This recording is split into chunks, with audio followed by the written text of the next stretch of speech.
everyone. I am not ready for this live today. I will be honest. So I have a lot of things that I've been trying to get done and like work out in things.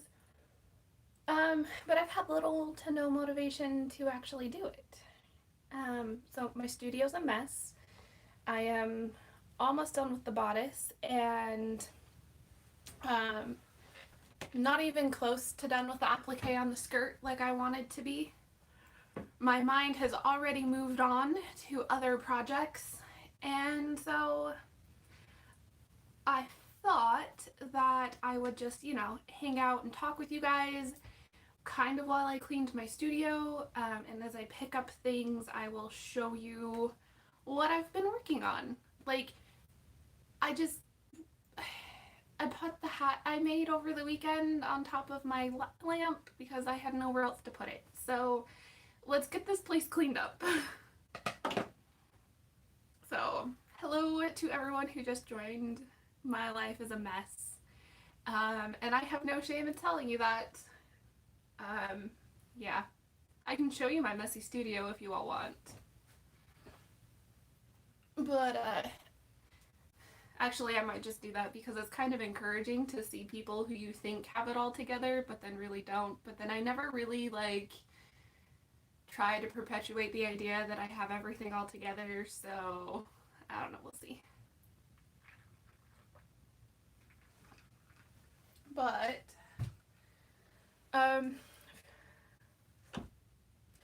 pretty dress on, oh, yes, so, I can talk a little bit more.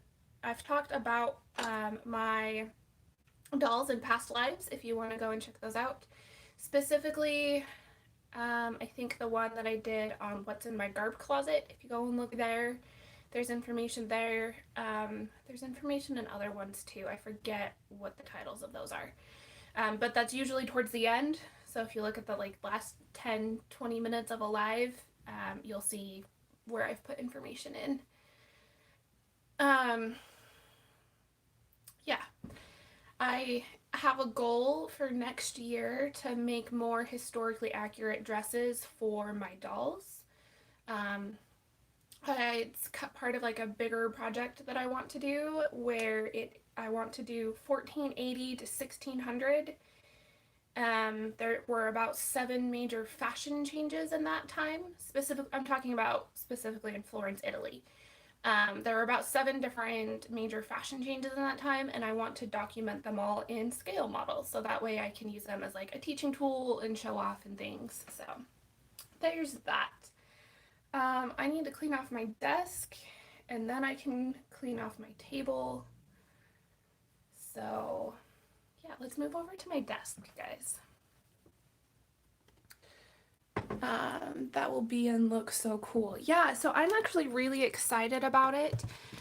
There are nuances to history that you kind of find as you study it. So prime example is, I'm not... Okay, breathe, Marty, breathe. The prime example that I can think of off the top of my head is there was a certain kind of coat or structure that was worn when you were a member of the Signoria, which was the governing body in Florence for, I want to say, about 100 years. But there was a very specific garment or coat that signified that you were part of the Signoria. So Alessandro de Medici kind of adopted his nephew, Cosimo, and if I'm remembering my research correctly, when Cosimo started taking over the family affairs and things, Alessandro was very much no, we need to, even though we're not as much of a republic anymore, this is a status symbol, you need to wear this garment.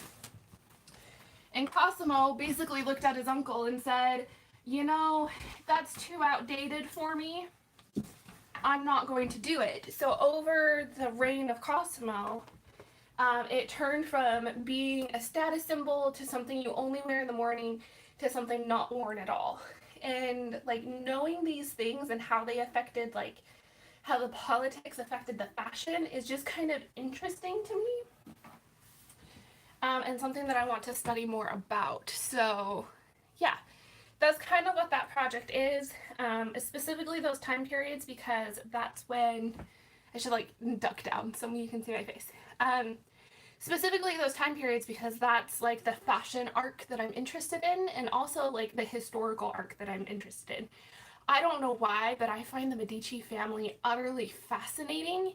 And so yeah. I love that he was like, screw you, I want pretty clothes. Well, you know, Cosimo also wasn't the greatest guy, and when his uncle Alessandro like could no longer run the family, he kind of just like bulldozed over Alessandro's descendants and was just like, I'm the king of Florence now. So there's slightly problematic, but Eleanor de Toledo, which is my personal historical fashion icon, is Cosimo's wife. So I kind of just like, there's like, it's like with everything in history, right? There's always things that are problematic. And I'm sure people in like 20 or 50 years will look back on all of my lives and everything and be like, you know what, that Marty girl, she tried her best, but she was kind of problematic. I mean, it's just what it is. So they were an extreme family and scary as hell. Yeah. I do have to give anyone credit though. I have to give them a lot of credit because they went from owning a bank in the back of a walnut shop to ruling Florence in the course of that like 120 years. And technically they were ruling Florence before 1600, but I mean, it's just what it is. But yeah, lots and lots of power, and lots of like blackmail and side deals to make that power stay. It's just, I just find them fascinating, and understanding how their politics affected the fashion is just something that I want to study more. So they're the poster children for power corrupts. Yeah, I mean, yeah. But yes, like figuring out how like all of the politics affected that is just, oh, it'd be my dream to be like the person that knew all of that. So, all right.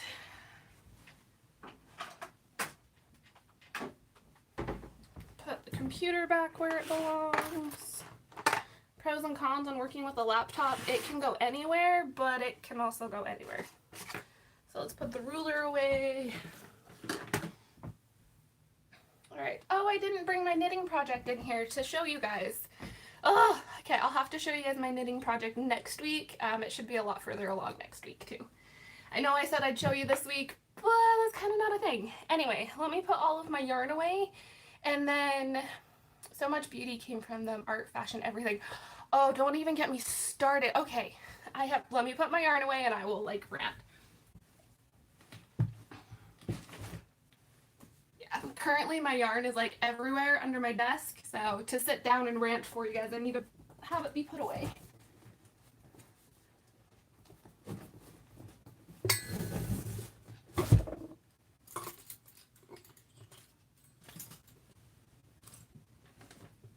Alright, I need to put all my stuffies away too.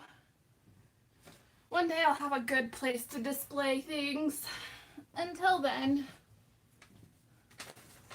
alright.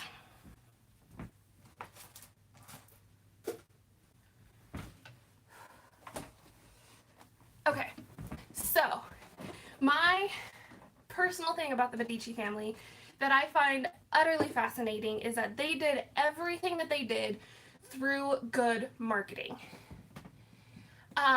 Yes, there was like a trading of favors and like different things, but a lot of what they did was good marketing.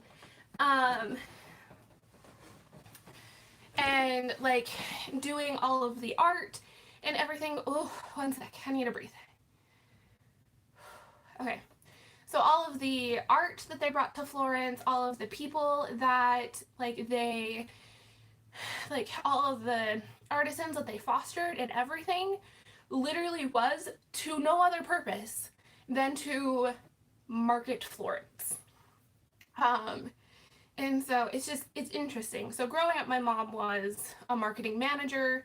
I talked with her a lot about, because we've always bounced ideas off of each other. So like middle school, high school, well, more like junior high, high school.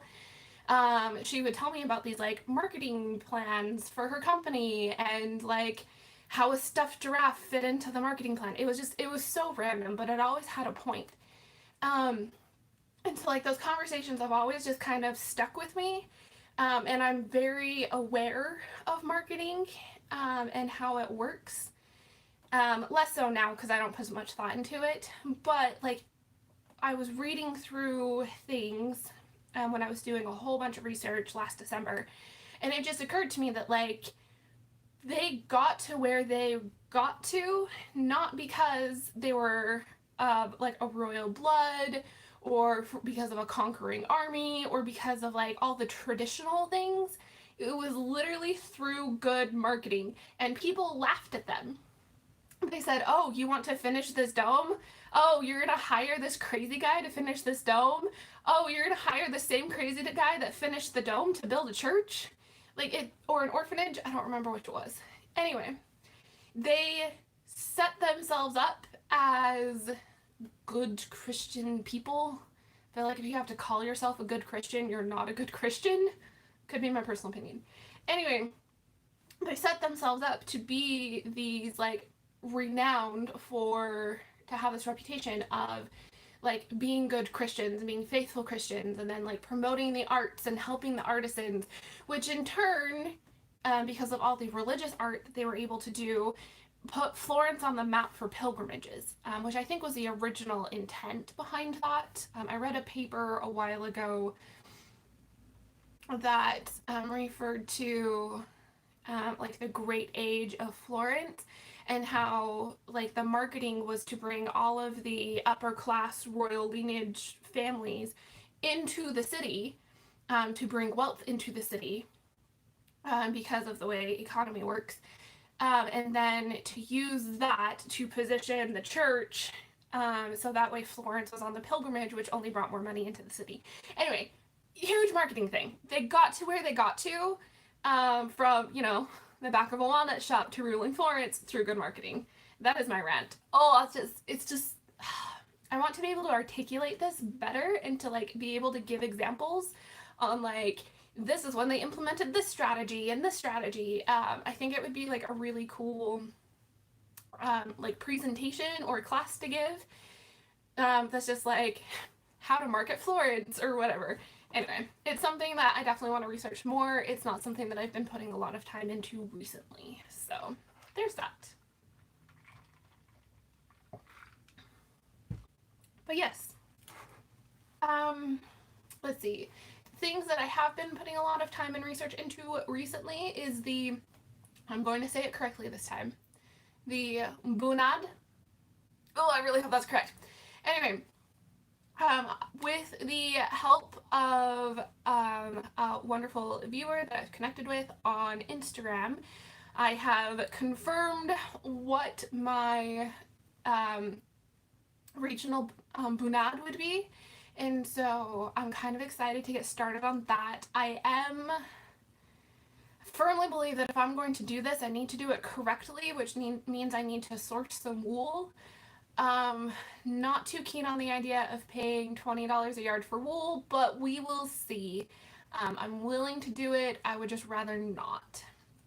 So I've reached out to a couple of friends to see if they have some wool that I could buy off of them for this project.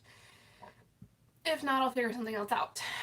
The other thought is I don't really have the time or the patience to sit and hand embroider the thing. Bunads have a lot of embroidery on the vest. They are mostly embroidered, but it's also, and they also have like an entire hem of embroidery, and then the aprons are embroidered too. So that's a lot of hand embroidery that I don't have the time or patience for. So I'm going to see if I can get this embroidery machine in working order. I just need to get some hoops for it, and then hopefully I'll be able to get it to work out. If that is the case, then I'm going to machine embroider the Bunad. Fully recognizing that this is a very non-traditional way to make it, and thus doing so could mean that I could not claim it's an official Bunad, but making it myself makes it so it's not really a Bunad anyway. Because like with a lot of traditional clothing, there is a traditional heritage that goes into making it. And that's not something that I have access to or can easily research. Yeah, I'm going to be calling it my Bunad, but like for all intents and purposes, it's kind of not going to be able to be classified as one, which I'm okay with.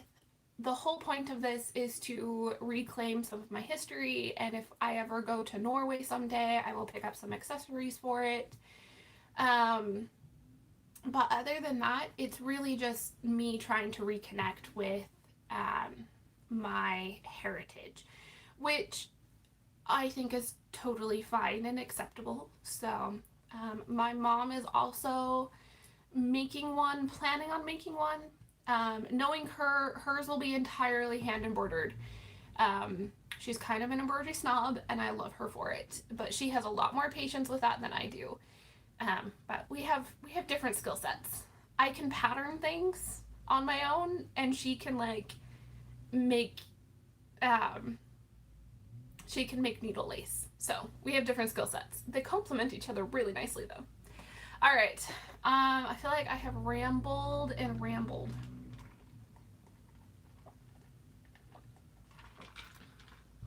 But yeah.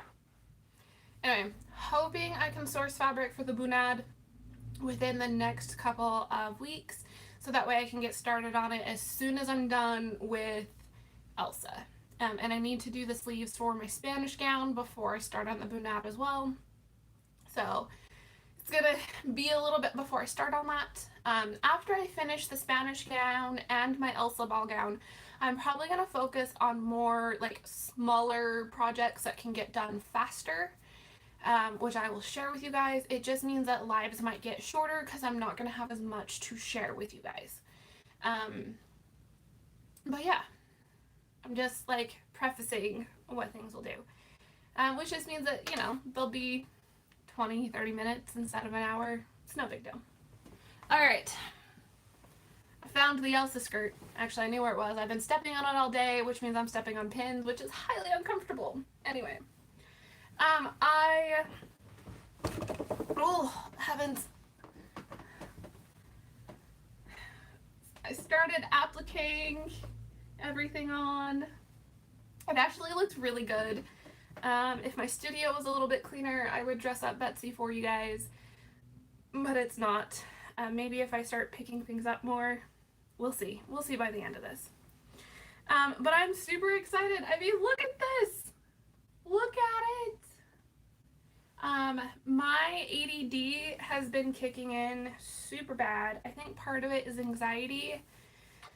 But it's also like a huge lack of focus. So I'm able to do like one section of motifs on this, and then like I get distracted and stare at my phone for an hour, which is not a productive way to work. But I think I just need to put on like background noise and just get to work. So we'll see. I'm hoping to have the Elsa ball gown completely done by next week. If I just spend, you know, 2 hours a day on it, which is really not much. So if I spend 2 hours a day on it, it should be done by next week. But yeah, oh, I'm so excited. All right, I'm gonna pick up some more stuff because it needs to get picked up. So let's move back over here. I need to leave the embroidery machine out so I can make sure I get the right hoops ordered for it. But there's a whole pile of stuff on the floor right here which needs to get picked up and put in the closet. So let's do that. While I'm doing that, I will talk to you guys about the other projects that I have running around in my head, which I'm probably not going to get to until next year, if I'm being honest. Mostly for budget reasons. These big projects that I've been doing take a lot of material, and therefore a lot of resources. So to have the budget to do more big projects is a thing. And I currently do not have a job, so my budget for everything comes from the commissions that I do. And because we don't really have an event season this year, I'm not getting any commissions. So I need to like save up and do things for that. But yeah, the projects that I have floating around in my head, the biggest one is, oh heavens, is this the right way? Yep, okay. The biggest one that I'm thinking of is I have been I've been thinking about making something Regency related for a long time now. I don't know why Regency has never, except for like a brief period in high school, Regency has never been on my radar. But it's something that I, like, ever since Emma came out, I think Emma did this for a lot of people. Ever since Emma came out, I've just been like, ooh, I want Regency. And, I don't know why. I've been watching Jane Austen films since, you know, I was born. And I don't know why, with Emma being out, I suddenly want all the Regency. But I do, and that's a thing. Why is this in here? That should not be in here. It's no longer here. Okay. But yeah, so I'm thinking Regency, and I really want a Regency like what they had in the film, where they had like the colored petticoats and then they had like the gauzy white overdresses. It just looks like, I know this is a very romanticized idea of Regency, but that's like, if I were to do Regency, that's what I would do. So I just keep thinking about that in my head. And it's a thought that's not letting me go. But yeah, so next year I might get some Regency projects done. Next year I also want to put a lot of time and effort into my doll project, which is a really great way to like show how to make a garment without spending all of the time and materials into making a full-size garment. Both of the dolls that I have currently are very historically accurate for the garments that they are trying to portray. So that's something that I want to do more of, definitely next year. And I might start with like, here's how to make like a generic Norse woman's outfit, and then like a generic 12th century woman's outfit. I want to get males as well, which probably means just buying females and cutting their hair. Because I also want to like have diversity. I don't want to have the same like brown hair, brown eyed doll for like all of them, especially since Alessandro de Medici was black and so were his children. I feel like the representation for that time period in things needs to be with black dolls, because otherwise it would feel like I was whitewashing. Anyway. Yeah. I also really want to finish my Anne vest. So my vest that I did all of the floral embroidery on was originally dreamed up to be part of a project, a bigger project. I already have the walking skirt finished for that, but I wanted the vest, and I wanted I wanted to make a full walking suit, essentially, is what I'm trying to say. Apparently I can't think and fold at the same time. So, but I wanted to make like a walking suit with that, and with the foundations revealed competition, with the theme being like Once Upon a Time, and like them wanting us to base it on like fictional characters in literature. I think that would be a really fun project to enter. So that's probably something that I'm going to be doing in the later part of the year. So yeah. I think doing the transition part of Elsa is also going to happen later in the year. For the big collab that we all want to do, I really just need the ball gown done. And then I can do like the transition look later. So, alright. I'm gonna go put stuff in the closet and I will be right back.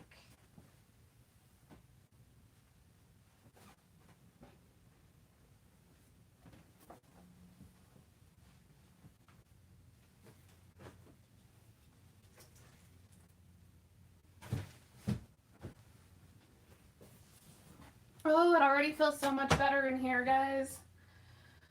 Whew.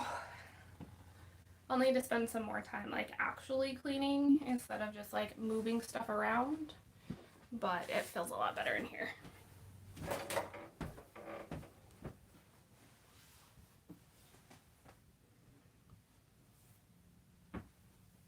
I think I just need a day or two where I just like put my table away and just like have the room clean. That'll probably happen after Elsa, let's be honest. Okay, so I found the Elsa bodice and the hat. So let's go back over to the desk where my water is, and I will talk to you guys about that.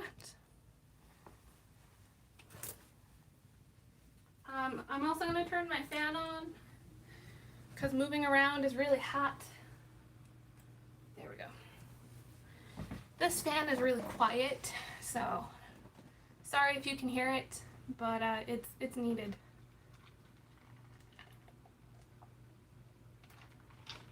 Okay, so do you guys want to talk about the hat or the bodice first? Because I'm kind of excited about both.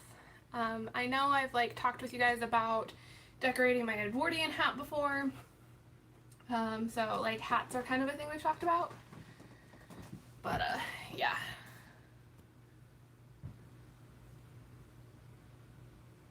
It's so cold in the UK, I've just put the heating on.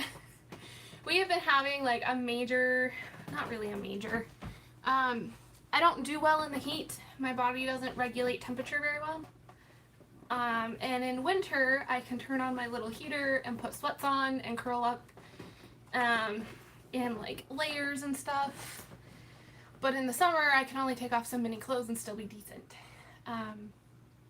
So I really struggle in the summer. But that's what fans are for. Okay. Let's start with the hat, because there's a little bit less to talk about there. I am super excited about this hat. I made this to go with the daytime transition look for Elsa. It will have a jacket with big sleeves. I'm hoping that this will be the shirt that I wear underneath it. So it's kind of fantastic. The other thing that I really like about this is the sweater, well, it's going to be a cardigan. The cardigan that I'm currently knitting is also this color, this like bright pink color. So I won't have to wear the big puffy sleeve jacket to like have a matching hat. But yeah. And then this turquoisey blue is a blue that shows up a lot in my handmade wardrobe. So I'm kind of excited that like this bright obnoxious thing can kind of like transition into my wardrobe. I am thinking about putting a blue band on it. And then I was also thinking about putting gold piping on, because there's a lot of gold piping on the bodice of the dress. So it would kind of just like pull all of the colors from the Elsa dress into the hat, which is what I'm thinking of. I will probably also put a big bow on the back because I am a huge fan of bows on hats and I don't know why. But yeah, I really like the shape of this hat compared to my other one. So I made the brim 3 inches wide instead of 4, which I feel like just gives me a better shape proportionally. And I also made the crown of it about 2 inches tall instead of the, I think it was 3 inches that my other one was. It's currently unavailable to grab, so I'm not going to. But I really like the shape of this, and I think if I make any more like Edwardian style hats, I will make them more like this, which there is a high possibility that I would. I really like the idea of having a black one as well as a white one and then I think I'll stop there because I'll have ones that can go with pretty much every outfit. But yeah, I am a huge fan of this hat. It's just so bright and fun. And it will go really well with what I'm thinking for the like daytime transitional look for Elsa. So really excited about that. The other thing that I am super excited about is this bodice. Whew. I am talking so fast. I need to slow down and breathe. Okay.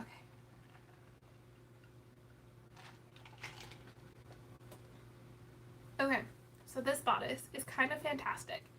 I have a post on my Instagram page, my Instagram feed, whatever you want to call it, of the bodice and then the pattern for the applique pinned to the skirt, and then if you swipe you can see like my inspiration picture. I would throw it up onto the screen for you guys, but don't have that capability. Excuse me. But yeah, so if you're interested in what my reference picture looks like, you can go to my Instagram profile and see that. But other than that, look at it. It's just so fantastic. I'm actually going to kind of put this on my body so you guys can like see the effect.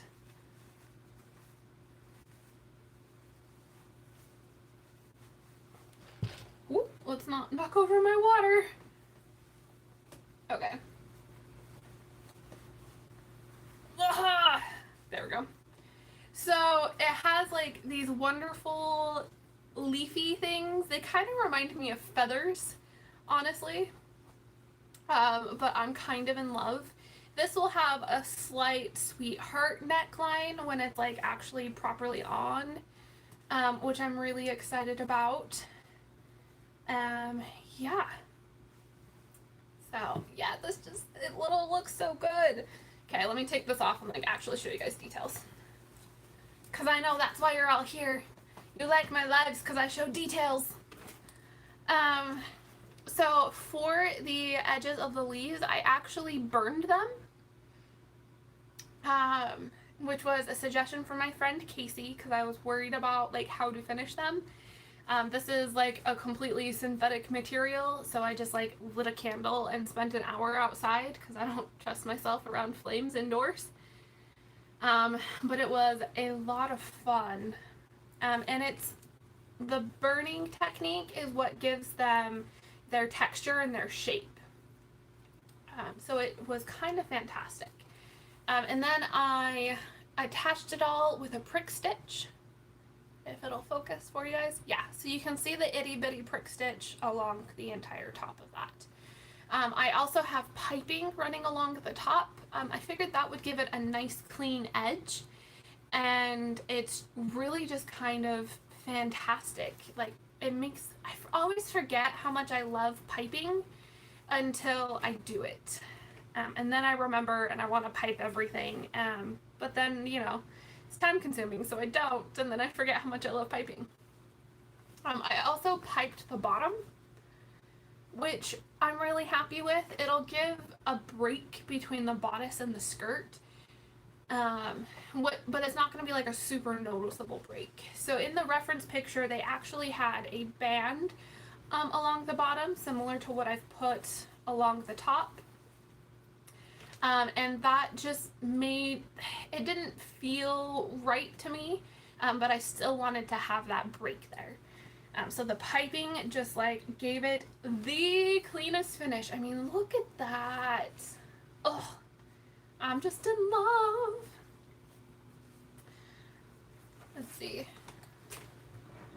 I love the hat. Has very Madeline vibes. Got everything together to make my first hat. Oh yay! I love hats. Go ahead and make all the hats. I actually have a plan to like put hooks up on my wall behind my door and have it be like my hat wall, because I'm kind of obsessed with making hats to match outfits. So we'll see how that happens. I already tried with like command hooks, but the hats were too heavy, so they just fell off, which makes me kind of sad, but I'll figure it out. If I have to put holes in the wall, I will. I own this house, by heavens. I can put holes in my wall. So my grandma was a seamstress and taught me the trick of burning synthetics. Yes! Oh my heavens. It's something that I have never... It's something that I had seen done, but had never personally done. So shout out to Casey for recommending that technique to me. Definitely, like, gave me a much better result than I could have ever gotten when I left my own devices. So this is why you have costuming friends. This is why I love the costume community. Okay, I'll stop gushing. Let's talk more about details of this. So I felled the band at the top down, which is a pretty normal thing. I felled all of the guards on the Spanish gown down. Spanish gown down. I feel like I'm singing some sort of song. Okay. But the inside of the piping, so I was talking to Rebecca from Lady Rebecca Fashions, and I was just like, oh, like, I don't want to put a lining in this. And she's like, well, did you flatline it? And I was like, yes. And then she was like, well, then don't put a lining in, because that's not what they would have done. And so I blame Rebecca.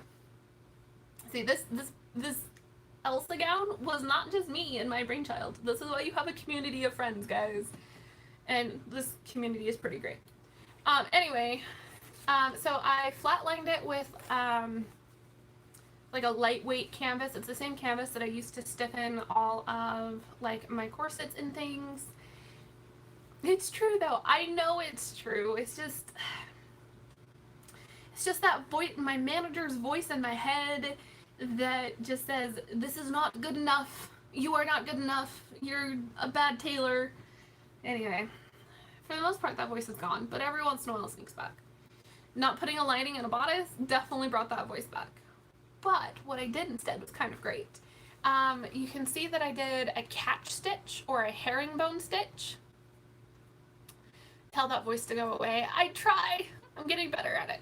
Anyway, catch stitch or herringbone stitch right there. And what that actually did was not only finish that edge where all the piping and the raw edges folded over, but it also made it so like this doesn't roll at all.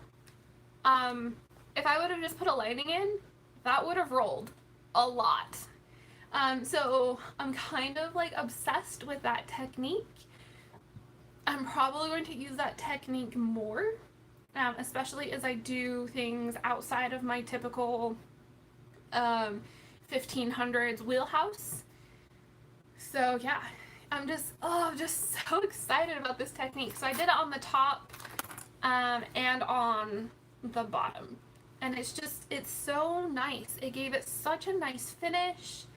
And it's like I had pinned the ever loving life out of this before I went to stitch it down, and this catch stitch is more sturdy than the pins.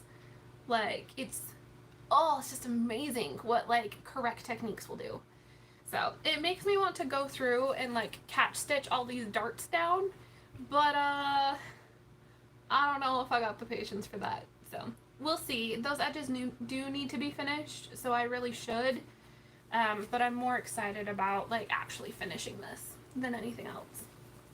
So for the back closures, I currently have skirt hooks going in. I'm not completely sold on the idea though. mostly because I'm worried about them coming unhooked while I'm wearing them, so I'll probably switch them out for hooks and eyes, which are less likely to come undone.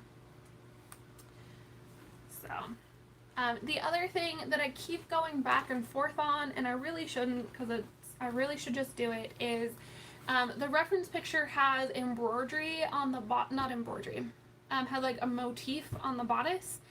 And I keep thinking like, oh, the bodice doesn't need anything else, and then I'm like, oh, but then it'll look so blank and empty when compared to the skirt.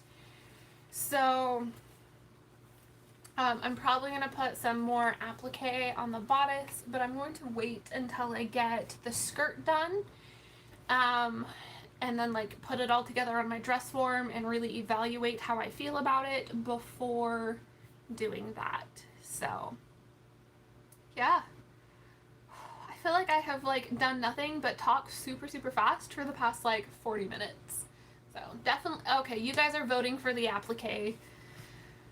I hate that you influence my decisions so much. Just kidding, I don't. I really don't. Yeah. I think in the end, I would want the applique on, over not having it on. So, but yeah. Oh, I will also show you guys this. Where did I put it? Where did I put it? I don't think I showed you guys last week. Did I show you guys the wedding present I made for my friend last week? I posted it on Instagram. I don't think I showed you on the live. I don't think it was done in time. Anyway, one of my husband's friends is getting married. Well, they kind of like eloped. They're already married, but they're having like their drive-through reception thing. I think your friends, no, that's what you want. Yeah. Anyway, they're having their like drive-through reception thing and doing all like the formal picture stuff, not this weekend, but next. And so I altered their wedding clothes. These are the friends I altered the wedding clothes for. And my husband is their best man, and so we're just like, we don't really want to like buy them anything fancy, but we still want to like show them we love them, and give them a present. So their wedding color is purple. I don't know if they have more colors to go with that, but her shoes are purple, so I figured doing things in purple is a safe bet. So I did them an embroidery where he's in a suit and she's in a white dress, and then they have all the flowers along the top. So I am fully expecting this. Here, I'll bring it a little bit closer for you guys. I am fully expecting this to just get like put in a box and forgotten about, which is mostly what handmade crafts happens to handmade crafts, if I'm being honest. But this was a lot of fun to make. So yeah, I'm super happy with how it came out. Yeah, so the embroidery design is based off of one of the pictures from their wedding, when they got married back in May. They got married in May. So that's what this is based off of, and so I'm kind of just excited. I don't do embroidery work very often, let's be honest. But this was a lot of fun to do, and I'm kind of excited to give it to them. So, yeah. They're also the friends that like help us watch Joe when we go out of town.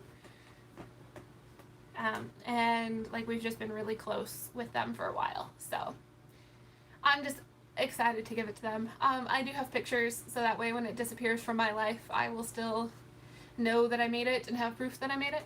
So, yeah. All right.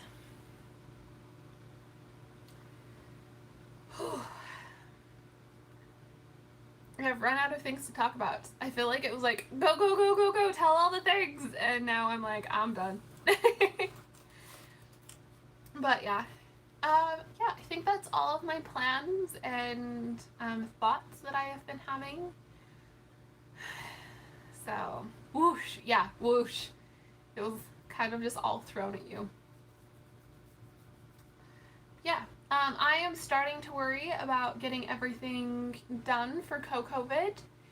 I will probably like dedicate next week to getting that done, but we'll see. I might not do all 11 videos to begin with. I might just like add into them. We'll see. I would love to get all 11 videos done, but it's making me anxious, so it is what it is. Maybe that's how come I can't focus on Elsa, because I'm anxious about COVID. That makes sense. That makes a lot of sense. What is this piece of hair doing? Where did you come from? It doesn't look any better over there, does it?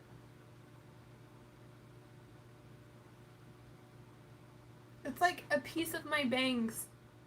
Oh heavens. I did my hair in bed when I woke up from my nap before jumping on the live call, so I can't say anything. Alright. Yeah, I think that's all I have for you guys. So, thanks for hanging out with me. It has been a wild adventure, but I am going to get off now and probably start playing with the embroidery machine, and then I will see you guys next week. So, bye everyone!